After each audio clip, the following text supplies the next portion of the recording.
Welcome to McGuire on Wrestling. What do you guys want to talk about? Let's give the people what they want. Professional wrestling. With Mike McGuire. The happiest Canadian camper in the world. Tell me when I'm telling lies. Give me a hell yeah.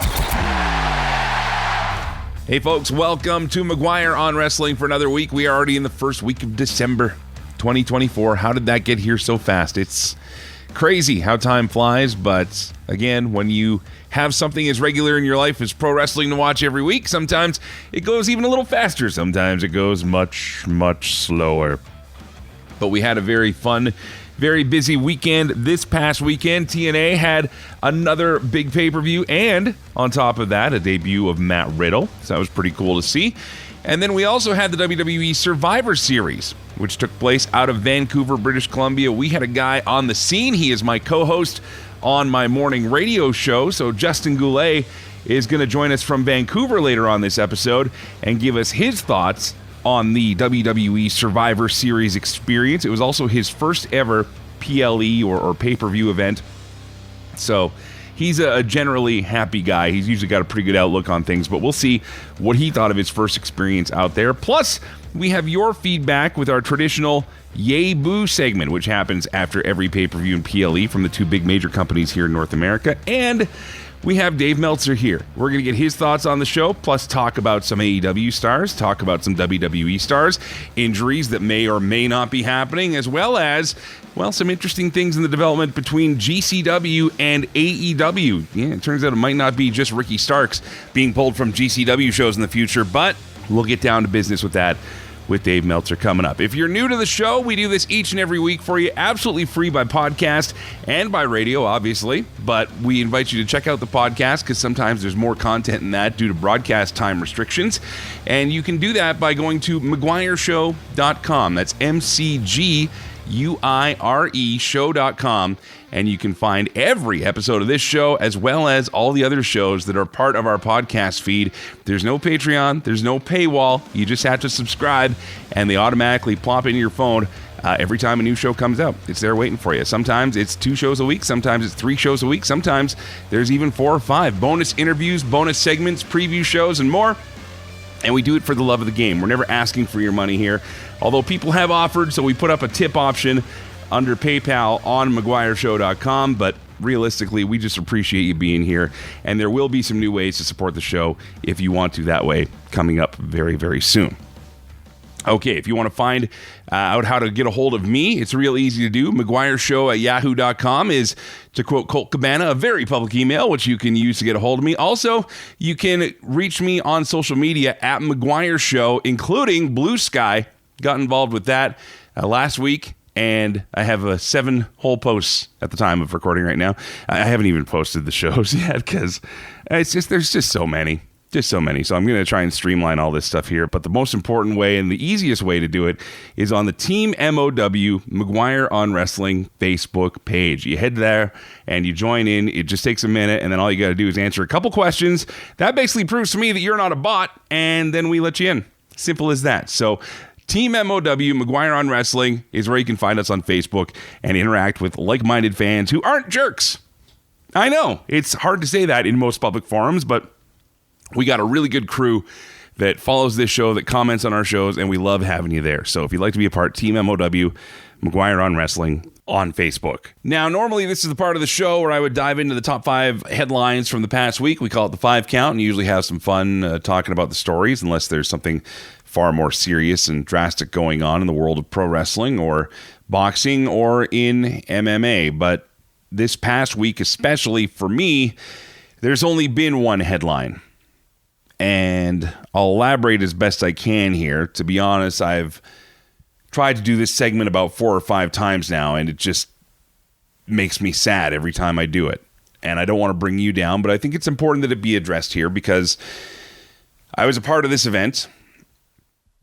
And I want to start off by saying that in no way am I looking to indict or imply innocence on either side.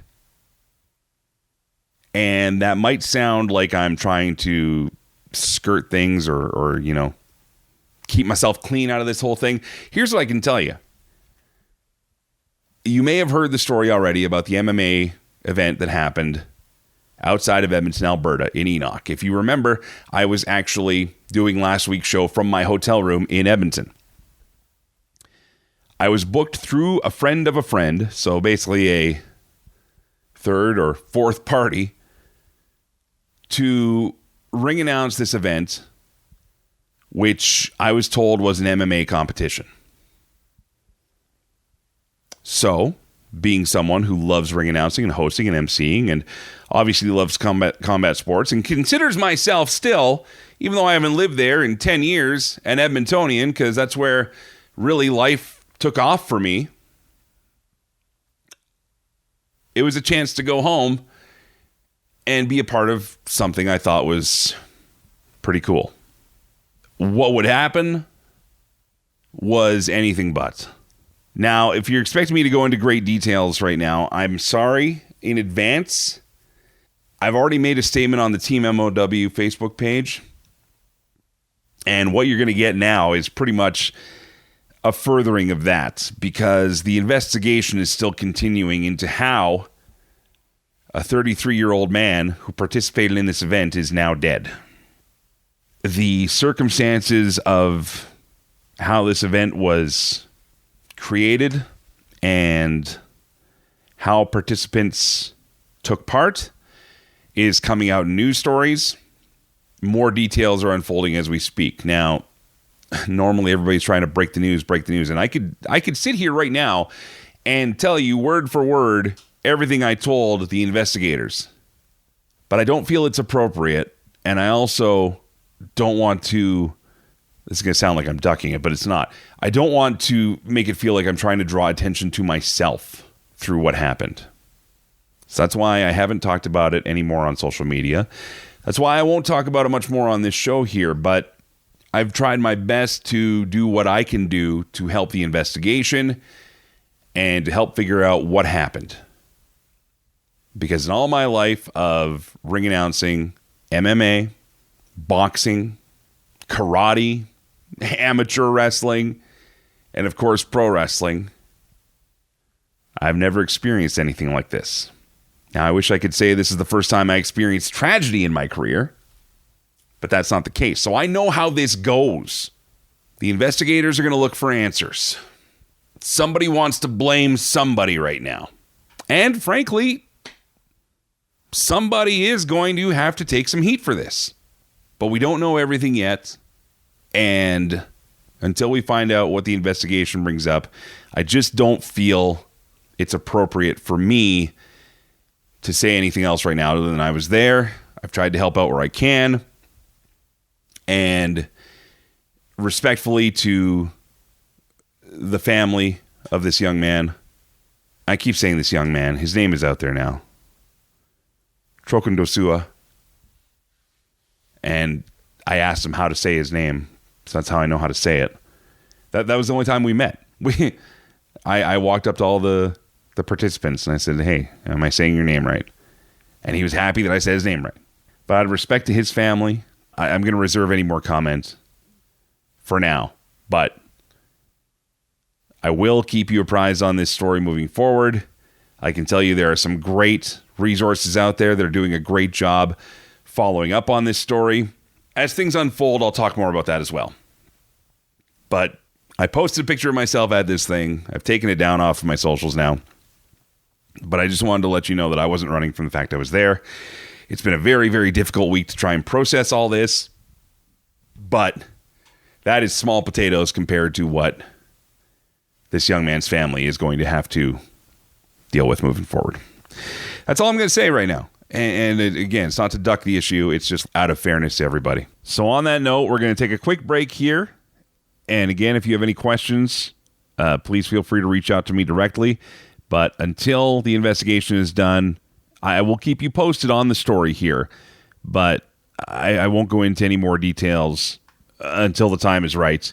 And when I do that, it'll be with the help of someone who has also been paying very close attention to this story and doing the right thing when it comes to reporting on the square. So It's hard to transition away from that, but you came here for a show, so we're going to give it to you and give you more details on what's been going on in the week of pro wrestling. We've got Dave Meltzer standing by, and coming up next, a friend of mine who was at the Survivor Series this past weekend in Vancouver, Justin Goulet, is on the way. If you're here, you're a part of Team MOW. Join us on Facebook at Team MOW McGuire on Wrestling and get in on the conversation. This is McGuire on Wrestling. From WrestleMania to SummerSlam to Halloween Havoc to Starrcade, wrestling had its golden era from the 80s through to the mid-2000s. Legends and Champions is where we open the vault. Legends and Champions comes to you as part of the McGuire on Wrestling Network each and every week. Get your midweek fix. You can get it from all good podcast providers just by searching for McGuire on Wrestling. Why wouldn't you? See you there. Welcome back to McGuire on Wrestling.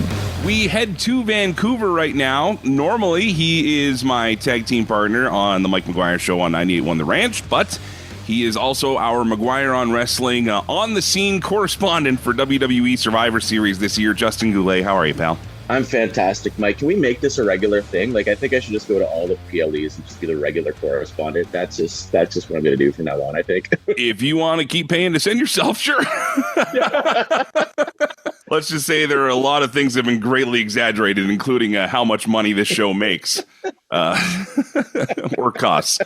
You were there for Survivor Series. You got your tickets basically the day they came out and got yourself a flight booked. You got family out there, so it all worked out. Let's talk about the overall experience. When did you get to the show? Did you get there nice and early, or did you go even before gates, or when did you get there? One of my best friends and his wife, they got to the mainland around like 10 o'clock, so I met up with them for brunch, and then we checked out the WWE shop they had set up across the way at BC Place, probably like 11:30, and then, we got to the arena, I'd say like 1:30. To kind of get set up and venture around and see what they had going on. And there was a 3 o'clock start local time, which again, there are people everywhere across North America that are loving this early start time. It was like kind of watching afternoon, evening football for folks, which why don't we do that more often with pay-per-views instead of waiting till 8, 9 o'clock, right? It was perfect, actually. Like, it worked out so nicely because, we got out of the arena 6:45, 7 o'clock. So I had time to check out some of the sites downtown and grab some dinner and just kind of enjoy the rest of the evening. So, yeah, I'm a big, big fan of that start time. It worked out really nicely. All right, let's get down to business here for the show. Out of 5, how would you rate Survivor Series as your first pay-per-view or PLE experience? Oh, man. Well, as positive as I am, I'm inclined to do 5 out of 5. But I'm going to say I'm going to try to be a bit more analytical, and I'll go with 4 out of 5. I'm giving it 4 out of 5. My experience was so much fun. I had an absolute blast. There was a few things that I'm like, I kind of wish this would have happened, but I'm okay that it didn't happen just because I felt so good throughout the entire show. I really was smiling from start to finish because it was just such a special experience. You did a preview show with me before we went. If people want to go back and hear that on the Team MOW McGuire on Wrestling Facebook page, you can do that. But one of the things that you were kind of hanging hope on, was The Rock showing up. That didn't happen. We were thinking that possibly Seth Rollins would be involved. That didn't happen. In fact, as far as the War Games match itself went, everybody that was supposed to be was there, and nobody that wasn't supposed to be there showed up. So, as advertised, which is fine. But I guess what would be the highlight of the night for you out of all these moments then? The women's War Games match, absolutely spectacular. They knock it out. Really? Year after year. I was a huge fan. Oh, you were? You weren't a fan? Well, maybe it was from watching where you're watching versus what we could see on TV. Because there were a lot of moments that seemed, and we'll talk about this when we do the Yay Boo segment, but there was a lot of clunkiness, it seemed. But at the same time, you're there. That's what matters most, really, is when you go to buy a ticket. Are you going to go back and watch it again? For fans on TV, I can't say that they were all that thrilled about it, to be honest with you, but it's all about the experience. So what stood out the most to you for it? In that match, honestly, seeing when Io Sky came out, I was like, okay, she's got to bring a trash can. We got to get a throwback to last year. And of course, we got that. So that was really cool to see that live, to see Io and Tiffany Stratton do the jump off the cage in tandem. Fantastic. Like, I mean, visually seeing that live in person was so cool. Rhea Ripley, her face mask, that was super awesome. She looked great. It did kind of start off a little slow. I definitely get that. Like, the match itself was a little slow going, and like, there were some kind of bumps in the road. But again, yeah, like you mentioned, there's that difference between being there live and watching it on TV. They teased us with the cash in, and I would have loved to have seen Tiffany Stratton do the cash in. So I was, kind of with my 4 out of 5 rating, that's kind of, had she cashed in, maybe that would have bumped it up to the 5 out of 5. But, that's okay. They'll be saving that for another time. It's going to happen. I know it. I can just feel it. I mean, another highlight for the show, the Roman Reigns' entrance alone, being there in person to hear, because I've seen Roman twice in the past, but to see him as, the OTC and get to hear that music just blasting through the arena speakers, man, goosebumps. What would you say was the match of the night overall? Oh, I was thinking about that on the way back home. I mean, I'd go between the women's and men's War Games match, but I'd have to give the slight edge to the men's War Games match. I think that was my favorite overall, and I think the best match overall. Fair enough. Yeah. We always ask this question, anybody that goes to the show, if you want to disclose how much you paid, sure. But do you feel you got your money's worth for your tickets? 100%. I 100% got my money's worth. The price for my War Games ticket was more expensive than the price of my flight to Vancouver round trip. But hands down, no doubts, so worth it. I got my money's worth, and it was one of the best live wrestling experiences of my life. And I've been to this is my 7th WWE show, and I absolutely loved it. Like I said, I could not stop smiling from start to finish. It was amazing. There you have it from Vancouver. Joining us today on McGuire on Wrestling, live after Survivor Series, Justin Goulet. You can join him and I together weekday mornings on 98.1 The Ranch out of Lethbridge. But Justin, safe travels home, and thank you so much for your review. Do me a favor, if you took some pictures, post some in the Team MOW McGuire on Wrestling Facebook page, okay? Yeah, can do. That would be great. It's time for the Wrestling Observer Insider with Dave Meltzer, McGuire on Wrestling. We had WWE Survivor Series take place in Vancouver, BC last night. We talked to my broadcast partner from my morning show, Justin Goulet, who was there, Justin Dave is one of those guys who's just happy about everything in life, so he really didn't have much to complain about the show. How did you feel coming off of Survivor Series? It was a show. If I had missed the whole show, I wouldn't have missed anything great. But watching the show, it was like nothing was bad. I mean, the LA Knight match was a nothing, but for the most part, it was good. It was a good show. It was far from the best show of the year, but far from the worst too. Bit of talk, obviously, about the clunkiness in the women's War Games match. It seemed everybody bringing in some sort of item of plunder. I don't remember this being as visible. Refresh my memory. No, has there always been somebody reaching for something every time they come to the ring? No. I actually don't remember that, and if it was, it would only be very recently. In the old War Games, it never happened. Never. I thought it got so old, and it got embarrassing because not only are everyone has to come in with an object, but they didn't even know where the object was. I mean, you see these people going, where's my object? And they're looking all over, and it just, I honestly think that War Games shouldn't even have objects like that, because it's like, especially if you're doing a no blood War Games, what's the point of objects? I mean, and again, War Games was actually built on no foreign objects. It was an era where you wrestled. Well, so the cage was the dangerous element, right? Like the cage was the threat. Yeah, the fact that it was and 2 rings, so you could maneuver and dive from ring to ring, which we basically saw no dives from ring to ring the whole show. Mm-hmm. But we did see dives from off the top of the cage with the platform. So they, the one thing they did was Matt Rats Lives On. Wow. Calling him, and for those that don't get the reference, so Matt Rats was a thing that actually is very familiar to people in Alberta here, because it was a lot of Alberta talent that got involved, and it was taped here in Calgary, wasn't it? It was taped in Calgary. Yep, and they were the ones who came up with the idea of a platform higher than the top rope, so people could jump off higher than the top rope, which I thought was innovative and I thought was a great idea, and I kept waiting for someone to come up with it because it's so obvious, and I don't know what it is. It's got to be 20 plus years later, right? Way more than that. It's got to be 30 years almost. Years later, you think? Yeah, easily, because that was when Teddy and TJ and all those guys were like young. So, but Teddy, TJ, David, Harry Smith, Natalia. Yeah, they were. So all, Matt Rats was all teen. The idea was it was for MTV, wasn't it? And it was teenagers who would wrestle with all these crazy things. Oh, they never got on TV. Okay, all right. Yeah, I mean, it was another Eric Bischoff failure. Yeah, well, I mean, kudos for trying, I guess, if nothing else. But yeah, it was basically kind of like if a wrestling ring play set came to life, and you had the giant platforms to launch guys off on the outside, and all sorts of crazy stuff. I wonder if GCW's had platforms, but I don't know if they had it like that.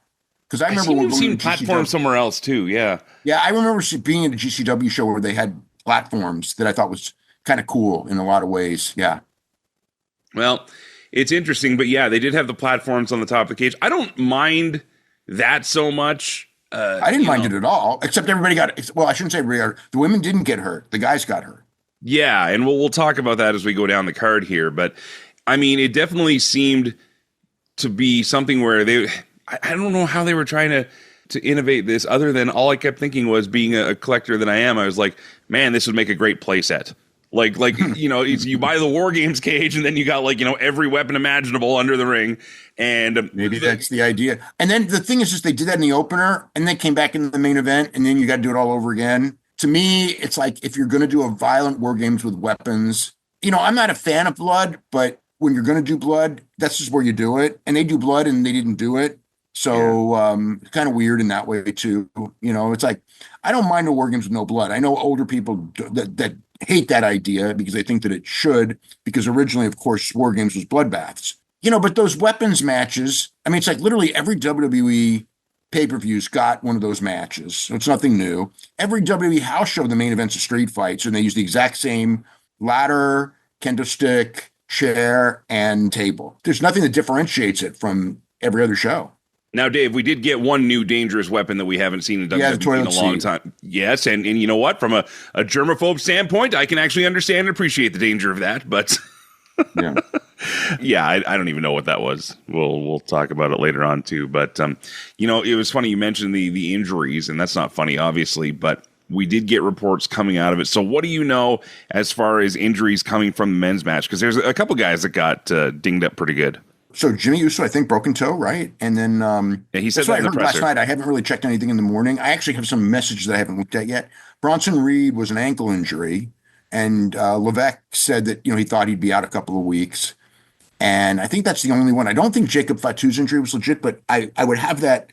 Like I haven't looked at my notes, but I would know later today. I did see another story actually saying that Fatu was actually feeling a bit of a stinger there, but he was fine by the time everything was over. So. Well, I mean, he did fall off the ropes or whatever. He missed a spot.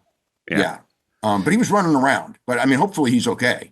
People are 50-50 on this. I'm all for it. I'm wondering where you sit on the repackaged Shinsuke Nakamura. So far, what I've seen, I like. I'll say that. As far as like the graphics and his mannerisms, he's a real pro. Mm-hmm. He knows how to main event. So I'm not negative on him. Although I didn't think, like I said, as far as the match went, I just thought it was there. It was just like an average match to me.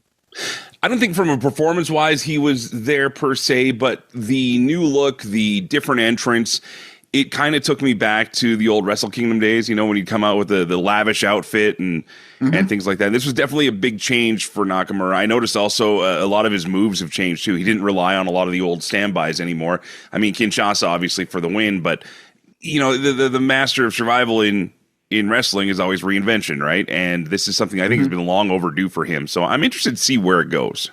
Well, at least they did something with him. LA Knight, maybe not the strongest performance. Do you think that was by design, though, just to try and get this new Nakamura over? Part of it was by design, and part of it wasn't the strongest performance. A little bit of both, yeah. Okay. The three-way for the Intercontinental Championship. Your thoughts on that here? A lot of people saying that was their favorite match of the night. I thought it was the best match of the show. Braun Breaker especially. He's really come on. He's going to be, he's a real special talent. Sheamus always works hard, always gives you a good match. And Kaiser's very underrated. He's quite a good heel, and technically he's a very good wrestler. So yeah, I thought that but Braun Breaker, just what a talent. I mean, and a talent who can get over and everything like that. He'll be a big time babyface in due time. He kind of already is. It was weird because he would do something and everybody would bark and cheer, and then he would do something and everybody would boo, like 30 seconds later. It's kind of unique to watch. And there's nothing wrong with that. It just was funny to watch. Well, maybe this is too much of an accolade, but I mean, being a strong tweener like that, I mean, that's what kicked off Steve Austin to become the monster that he was. I'm not saying he could get there, but I'm not saying he can't either, to be honest. I mean, we're still very young in this guy's career. I think he's going to be a big, big star. Him and Trick Williams, I think, are going to be major, major stars of the guys that they get coming up. I don't feel it as much of other people, but those two, I feel it. Yeah. Okay. And Gunther versus Damian Priest, the king of the streets versus the ring general. And we have the retaining by Gunther, thanks to help from Finn Balor. I liked it. Some people were very vocal about not liking Finn Balor being there, but I like the fact that Gunther now still has that confidence question mark that they can lean on with him. What did you think overall of the match and the result? The match was good, well worked, not great. Interference with Finn, I would say, because they already did that exact same thing before, I felt it was like a rerun finish. So I wasn't thrilled with that part of the finish. It's like, have you seen that one? I could have stood it being someone else, actually. That's the only thing I would say, because I don't know about you. I'm done with Judgment Day versus Sting. It makes sense if you're going to do it with Finn rather than Dominic. Dominic would be, but it's the same finish. If Dominic did it, it'd be the same finish. But why Judgment Day at all? You know what I mean? Like, why not use somebody else? Well, I mean, we didn't see anything happen with Bronson Reed until one day he comes in and squashes Seth, right? Like, this is a chance I think you can actually use somebody else in that spot and maybe have them aggravate. But overall, I mean, like you said, a good match. I thought it was kind of the most traditional old school match, where they really focused on body parts, and Gunther's known for that. He's known for really being that dissecting sort of guy. But if you're going to do that match, I didn't like that finish for that match. I'll just put it that way. Like, if you're going to do that match and that's the match, I would have liked it a lot more if they just gone to a conclusion as opposed to like cheap way out. And it was cheap way out. Especially, like I said, since it's been done already. Like, if there hadn't been a pay-per-view match with those guys where Finn Balor interfered and cost Priest the championship, and then in the rematch you do the exact same thing, unless you're doing something with you do something where you ban Finn Balor from ringside and you're doing a third match or another match, then it would make sense logically. They got Saturday Night's Main Event, and then they got to Royal Rumble, and I don't know where they're going on either of those things right now, as far as Gunther goes. Well, yeah, I don't know if Priest versus Balor would be a Saturday Night's Main Event match. I mean, they did already on pay-per-view, but you can do it again. There's no reason on TV. Yeah, there's no reason you can't do that one again. And it's a win for Priest again. But again, it's something we've already seen. Okay. I have to ask you this question as far as U.S. viewership, also from viewers around the world on the network. We in Canada, ever since the announcement to Netflix was made, Sportsnet up here carries the WWE network programming, the PLEs, Raw, Sports, SmackDown, all that. We've been having a lot of technical issues up here. If you're not watching through the TV stream, if you're using the app, if you're going through the website, have you heard of any other technical glitches anywhere else in the world that have been having problems? Like, we're talking about like skipping audio, the wrong audio coming on, just the program stopping. Okay. I haven't heard. Yeah. So this is, and I get a lot of feedback on my page about this because we're mostly Canadians, right? But there's been a lot of technical issues. So there's a lot of people that cannot wait for the end of December to come because we'll be getting off that. But I was just curious if you were hearing that internationally anywhere else or if this is just a Sportsnet thing. But it seems like it sounds like it's a Sportsnet thing because I haven't heard about it. No. Well, we move from Survivor Series. Let's go into the week that was AEW here and maybe some of the news behind the scenes coming out. This Ricky Starks situation. Ricky Starks, of course, big star in AEW for a while and then won the Owen Hart Championship. And then shortly after, we haven't seen or heard from him on AEW TV for a long time. He then appeared in GCW. He's got some other indie dates lined up, but then it was announced that he was pulled from the GCW shows. Some people are saying this is storyline. Other people are saying this is 100% not a storyline. Definitely 100% not a storyline. Okay. I don't know. Just Effie insulted Tony, and Tony basically said that, if your guys are going to be insulting me after I'm letting my talent work for you, I'm not letting my talent work for you. They're going to use it for storyline. We're going to rally against AEW and get their fans to do that. And I mean, that's what Paul Heyman would do. So that's what they're going to do. What was the insult? Basically that Tony's father is paying him to stay away from, I guess, I don't know, the implication, stay away from him or stay away from football or whatever. Kind of like a thing to say about, a guy's dad. He's got a good relationship with his dad. I don't think you need that. And then if someone's working with your company and you're going they can't draw, they're cold, well, we're hot. And it's you're all running the same building, and right. AEW selling a hell of a lot more tickets than GCW is in that building, which they should. They're bigger. You're talking about the Hammerstein? Yeah, and the Hammerstein. I mean, and then complaining that they're running the Hammerstein. It's trying to hurt them. They're trying to hurt us running the Hammerstein. It's dude, WWE is running the Garden. It's right around the corner from the Hammerstein.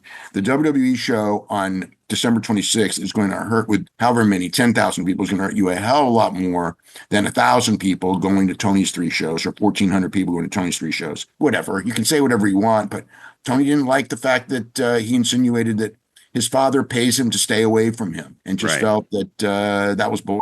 And it is. And he should have apologized, but they're going to use it for storyline, and that's fine. That's just how wrestling is. But that's how wrestling is also. He pulled the talent from them for doing that. Just remember, Dave, we're on the radio. We can't say bull. Oh, okay. That's okay. Well, that's totally fair then. I was wondering if this is more of a Tony thing overall, or if it was a Ricky Stark specific thing, because of course everybody's wondering. No. It's an Effie thing. It's got nothing to do with Ricky Starks, other than he was the guy pulled because he was the guy. I would expect that other guys from AEW would not be working for GCW right now. Again, Moxley, Marina, we're working last weekend, Ricky Starks as well. It's not just Ricky Starks, though. I don't think anyone's going to be working for GCW until, and I think GCW is going to try to make, I don't know that they will. We'll see. But I think that they'll probably try to shoot an angle, with their audience to hate AEW. And, like I said, that's what Paul Heyman would do in this situation. We're talking to Dave Meltzer from the Wrestling Observer and WrestlingObserver.com. You are listening to McGuire on Wrestling. We've got more with Dave, plus your feedback to Survivor Series and a bunch more coming up. Thanks for listening to McGuire on Wrestling. To be a part of the show, follow our social media or leave a tip. Head to McGuireShow.com. This is McGuire on Wrestling. Hey, yo, how many of you here came to listen to your same generic wrestling podcast? Or how many of you came to listen to the alternate commentary table every single Saturday? You're going to get our perspective of what the real fans of wrestling think, and no one does it like us. Subscribe and stream to the McGuire on Wrestling podcast feed anywhere where you're streaming your podcasts. Survey says one more for the Greek guys. Chair shot. Welcome back to McGuire on Wrestling. Back with Dave Meltzer from the Wrestling Observer and WrestlingObserver.com. Dave, there was a big story that dropped earlier this week. You had some information. Other sources had other information. There's been a lot of question marks. What do you know about the latest when it comes to Jade Cargill and her injury status? It's on the WWE injury list. So that's all I know, is that she's on the list. Is that the only reason? My gut is no, but I don't know any better. But she is hurt. Whether what the situation is, it is a really weird one because, a lot of people were told she was hurt and a lot of people were told she wasn't hurt. So who knows why that is? But she's out. They shot the angle. It was not a planned thing to throw Bayley in there and do all that stuff. She was scheduled for that match. Right. And she is going to be off for, I don't know how long, but for a while. Yeah, it's very interesting, though, because like you said, it seems that different sources were getting different stories. Others are backing down and saying flat out that 100% she's not injured, but you're saying she's on the actual injury list. That wouldn't be something. She's on an injury list internally, yeah. And that's not something they would work with to work people, right? Okay, very curious. Again, it could be a storyline thing, transformed into a storyline. Yeah, it is a storyline.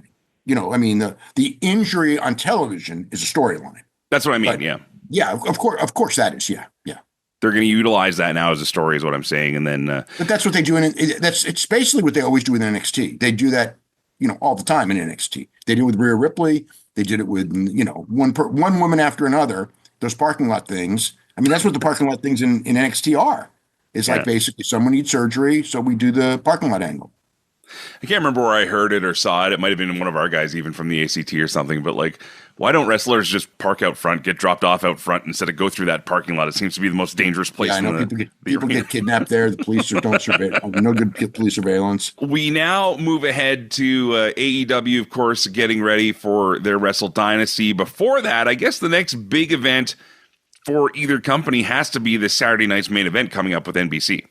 Yeah, and I think that on Raw tomorrow they'll probably start, promoting more matches. Probably some stuff coming off this pay-per-view. I'm not exactly sure what.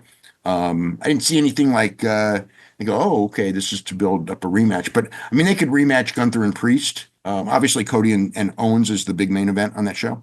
Overall, is this going to be kind of a reintroduction to WWE for a lot of folks? It seemed like the last Saturday night's main events that we did see in that last run, they would almost treat it like, hey, if you haven't watched wrestling in a long time, here's what's going on. They'll do that because there will be a lot of people that don't regularly watch watching NBC in prime time. I mean, there'll be a lot of people like that. There'll be a lot more broad based, I guess, you know what I mean, and explain a lot more than they would on a regular weekly broadcast. Yeah. Well, it's either way an interesting time as we get up to the holiday break as well, which is something new for a lot of wrestlers, as WWE going to be pre-taping a lot of shows for the holiday season. And, that's a lot of the wrestlers are expressing pretty good feelings about that. Some fans are up in arms about it. I don't know why. Why? You really think that you want these guys to miss, their Christmas and New Year's and stuff? They get a break every year around this time. So it's good. It's good that they do.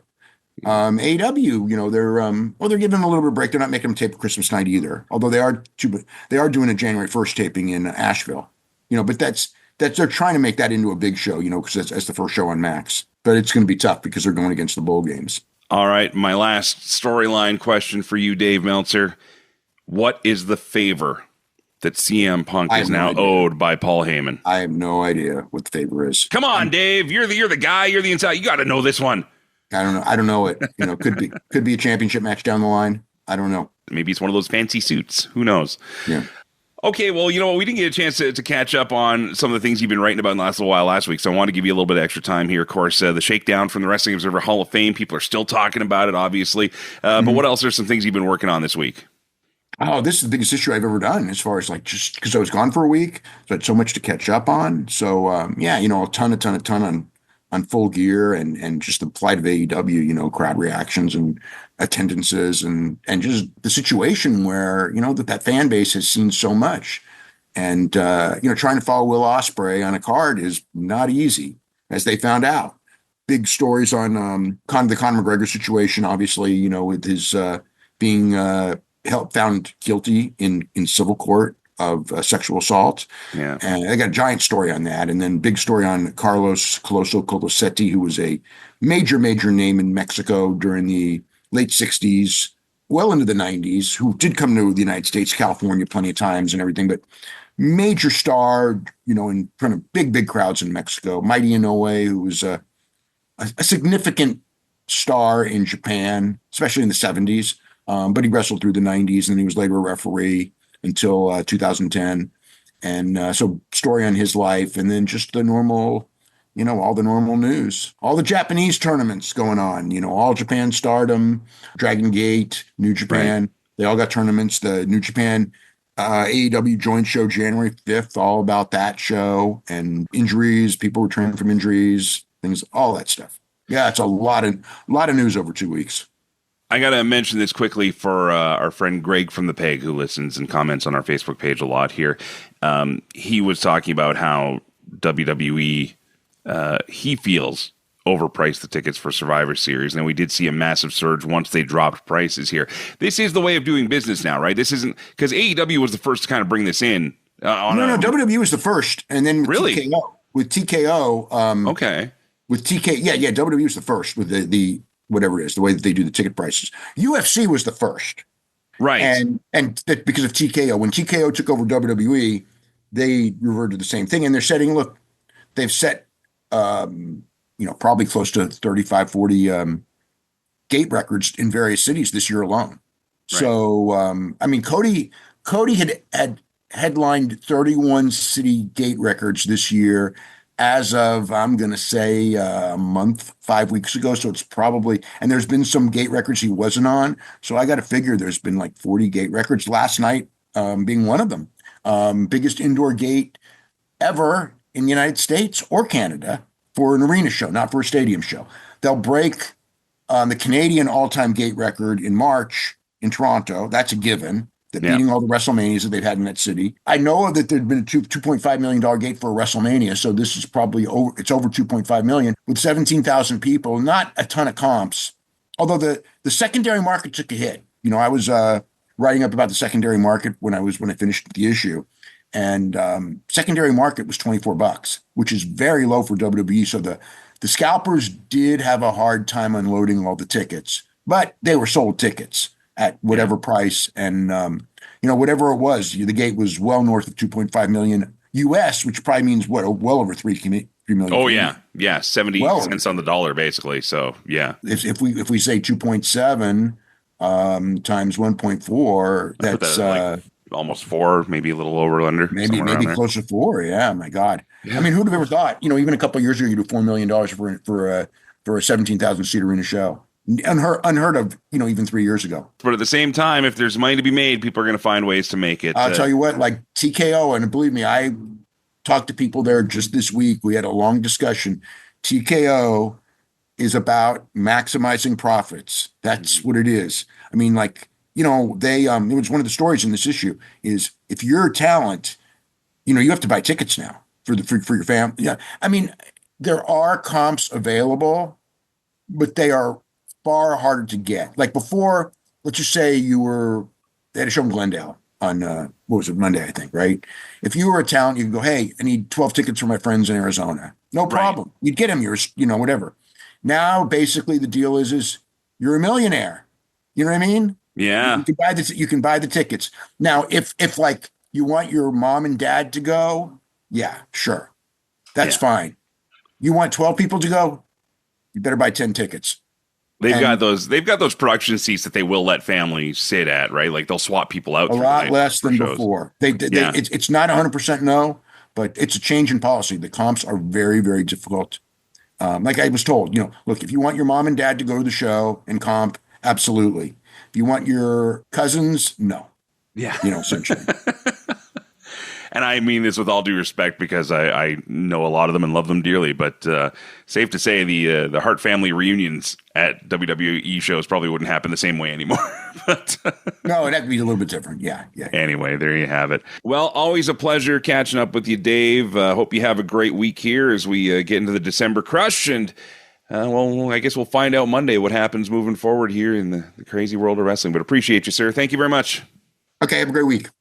Coming up next, it's our post-pay-per-view or PLE tradition here on McGuire on Wrestling. It's your feedback with a segment we call Yay Boo. This is McGuire on Wrestling. If you like McGuire on Wrestling, you need to subscribe to the free McGuire on Wrestling podcast feed. Not only do you get access to the show a day early, but you also get free bonus content every week. Share a laugh with Mitch and Dimitri on the alternate commentary table. Oh, I'm Cody Brown. Look at me. Now, if this was Damian Priest, he'd apologize. He probably would have apologized. Follow along with the film career of one of wrestling's biggest stars with We've Seen a Movie. Basically, I'm just watching John Cena play his wrestling character. If John Cena was a raging alcoholic Atlantic City mooch before this.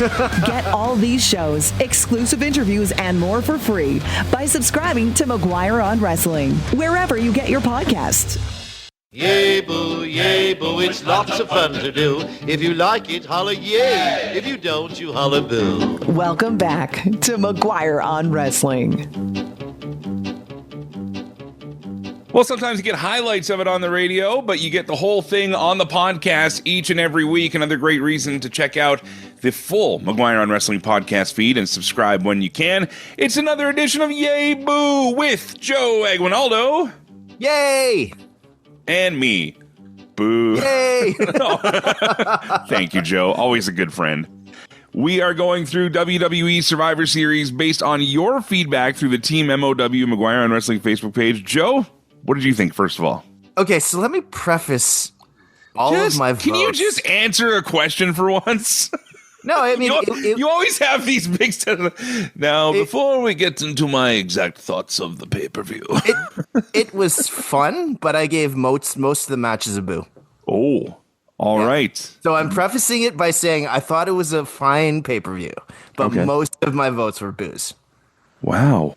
Yeah. We need Mark Andrade. We need some Filipino positivity on this show. I will get into reasoning. I will get into reasoning as we move forward. So it's a little bit about our thoughts, but mostly about yours.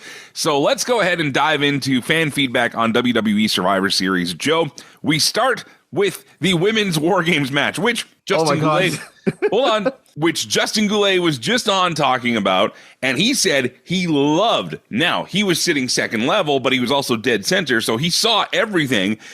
He said he had a blast. I was like, you might want to watch it on the TV. Yeah, like, okay, so most people who commented on this match gave it a boo, and only one person gave it a yay. Now, here's some of the feedback.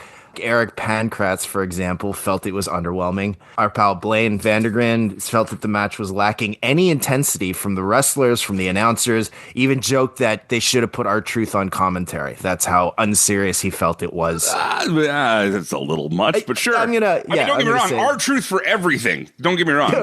Fair enough. R-Truth for everything, but yeah. And even Team MOW's own Mitch Hansia said that the match was a mess, and he did say that near the end, the match made a comeback, but overall it was hard to come back from the beginning of that match, so he gave it overall a boo. Okay, and I concur with all of these thoughts. My biggest problem with it was everybody except Bailey and Bailey. Yeah, because Nia, what did Nia bring in? She brought it. Didn't she bring in the? No, actually, I can't remember. I think maybe Nia didn't bring in anything either. But I loved the idea of, hey, I got this kind of leathery strap on my arm. I bet if I take it off, I could use it as a weapon. That is fantastic. I want to see more of that. Yes. But all of a sudden, everybody else has to bring some sort of weapon in, to the point that we're literally bringing a toilet seat. And to what end? Like, if the Ulafala is a necklace of respect and honor, then the toilet seat has to be one of pure disgrace.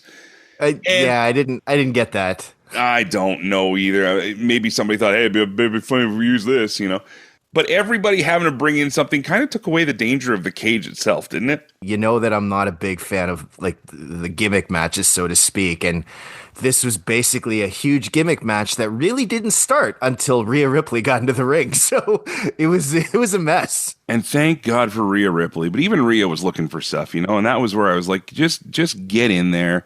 Yeah. And let's go. What really took me out was Raquel Rodriguez. She charges to the ring and then stops. And then she's like looking for stuff. And it's like, just give up and go in. There was even one spot, and I don't know if you saw this, but like there was one point when all of the heels were beating up on Ripley, right? And Io Sky started crawling under the rope with a chair and suddenly stopped.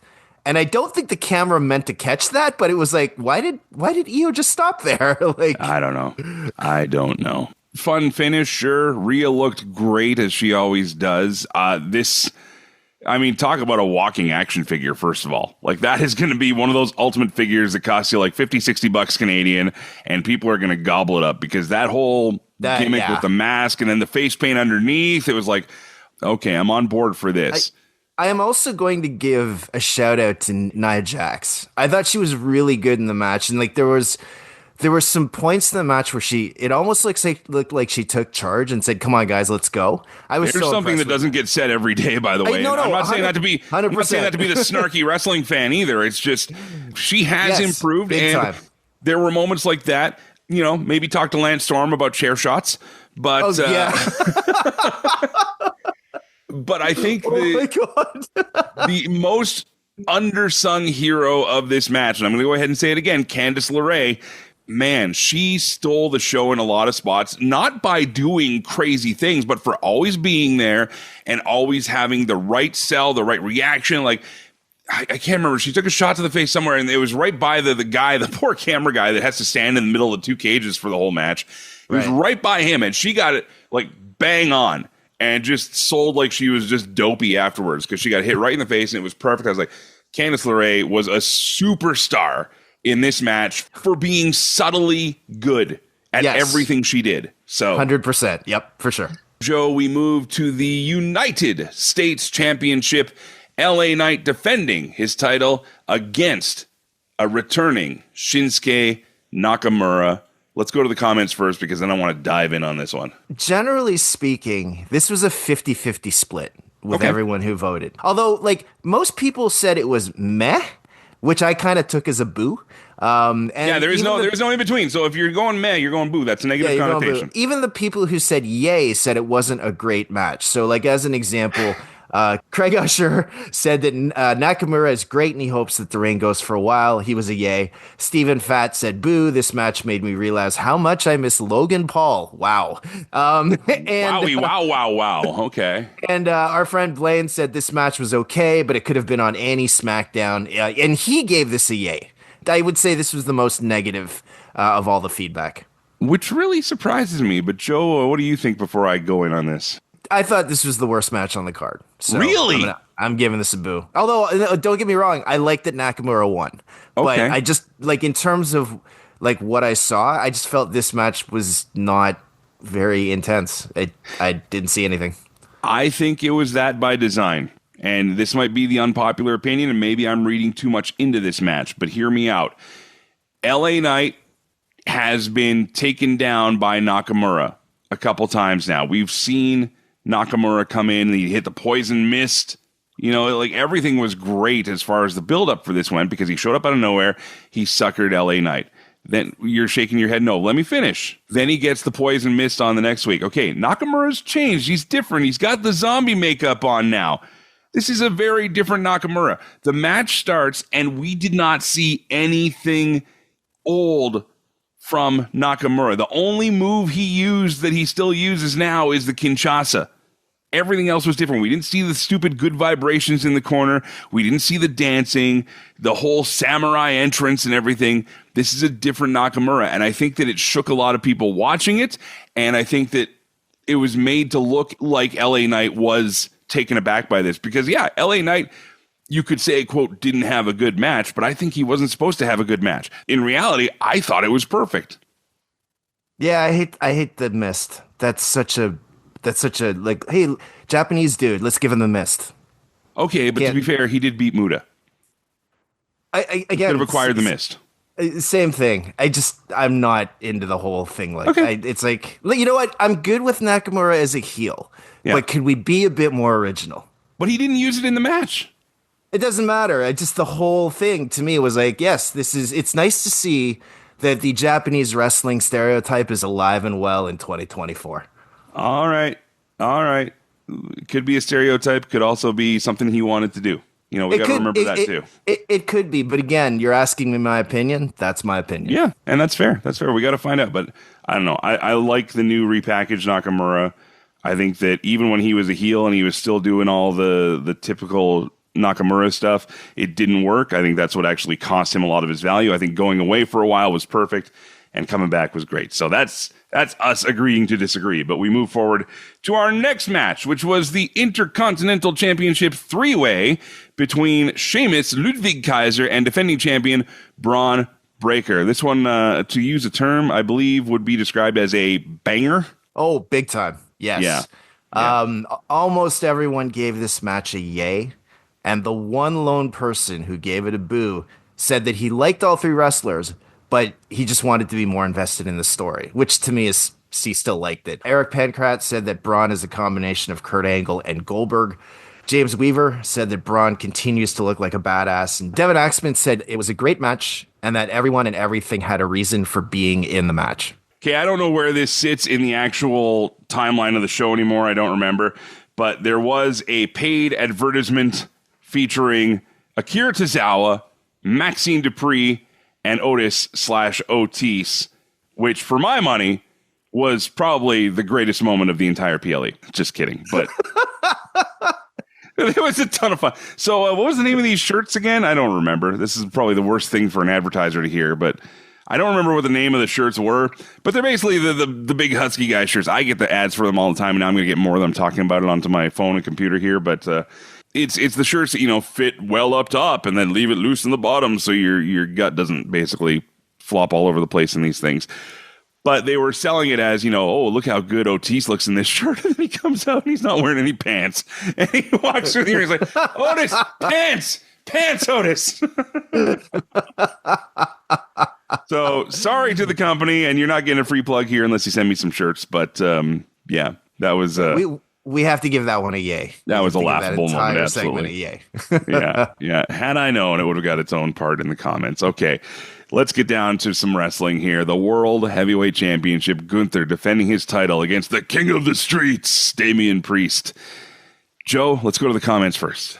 Resounding yay from everyone on the board. But that said, it was like a yay but, because there were comments regarding the ending and people not liking the Finn Balor stuff. So as an example, Douglas Stanford Grandy said that I thought we were done with Priest Balor. Why do we have to go through this again? Another person said that he didn't quite care for the finish, didn't think it was creative, and didn't see a reason to return to Balor versus Priest. I was of the same mind. I was a little surprised to see Finn show up there. Do I think it took away from the match? Not entirely, and I'll tell you why. Because it still leaves that little shred of doubt for Gunther. The whole story of this match was Gunther didn't have the confidence going into the match as he usually does, and Priest can now come back and say, yeah, you beat me, sure, but you had to do it with Finn's help. So that leaves a little seed for these two to either meet again or create more doubt for Gunther against a new opponent. But yeah, I'm done with Judgment Day and Priest. I get that's always going to be a rivalry, but maybe this is a way to somehow elevate Finn, I guess. I don't know. I don't get it, but it was there, and it does give Gunther that moment of weakness again to hang on to. Joe, your thoughts? I gave it a boo. The Finn thing totally took me out. Love the match up until that point, but then Finn came in, and I was kind of like, we've seen this already. No thanks. And then I promptly went to the bathroom. I don't know if we needed that last part, but all right. We now go to our main event, and boy, the expectations were high for this. Expectations, too, no cash-in from Tiffy Time during the women's match. Justin had expressed his sadness during that, although we did get the tease of it. Expectations galore for surprises in this men's War Games match. Nevertheless, the OG Bloodline with CM Punk victorious against the new Bloodline with Big Bronson Reed. Joe, let's go to the comments. Resounding yay from everybody. Douglas Stanford Grandy said definitely match of the night, although he thought we would have seen Seth Rollins. Craig Usher said that it was a yay for him, but these War Game matches are overall dull and spotless with weapons and waiting for people to hit spots, but it accomplished its goal and its mission. And I'll leave the last comment to James Weaver, who said it was yay, but he was still hoping to hear the Lesnar siren, but not a bad main event. I know what he means. He means that screech at the beginning, but I like the idea of there being a Lesnar siren. And instead of that, it's that time that he screamed into the camera. Right. It's the Lesnar siren.